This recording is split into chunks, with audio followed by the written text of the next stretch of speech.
Yo, what's going on, guys? I'm gonna put this away right now, but we are here doing I think we're gonna do a little live stream as we talk about some things, just kind of like doing a quick video. But if you guys want to hit that like and subscribe button, I'm about to watch game 4 in a little bit, but I thought, hey, I'm gonna record. How about we do this in a way that I can just put this as a live stream, and then I can also just clip what we have. So that's what we're going to do right here. Let me know how everything sounds, if the music sounds good. But we're going to get right into it and talk about what we have here today. And the first things we're going to talk about is the Atlanta Hawks and the Knicks.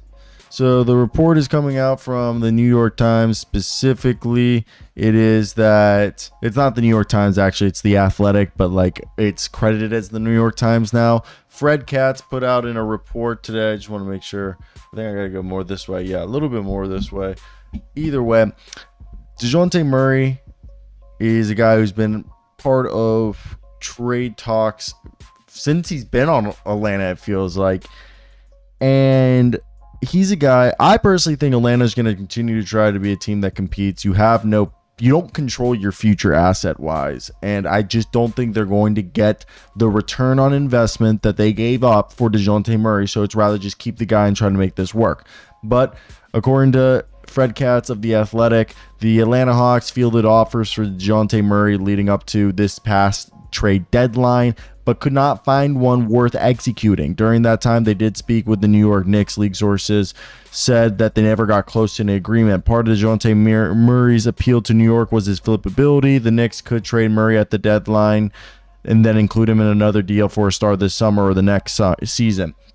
So for me, when we look at this situation, we know the Knicks are confident that they can re-sign OG Anunoby and Isaiah Hartenstein. I mean, good for them that they feel like that. But if we want, DeJounte's a guy who's gotten better as a three-point shooter. I think his defense has slipped. I do agree with the sentiment that he isn't as good of a defender as he was with the San Antonio Spurs. A combination of lower body injury and more of being a focal point on offense has led to his defense regressing a little bit, but he's still better than most guys at his position. Past 3 years now, he's been a 20-point per game scorer. He went from being a really good rebounding guard with the Spurs his last 2 years, basically averaging 7.5 rebounds between those 2 years, 1 year 7, the other 8, to being a 5 rebound a game guy, 6.5 assists. And for me, when you look at DeJounte, what in a vacuum, if the Hawks and the Knicks were to revisit a trade, what would that look like? First off, I think it would have to be at least 2 first-round picks, maybe 3 first-round picks, just to get the Hawks interested.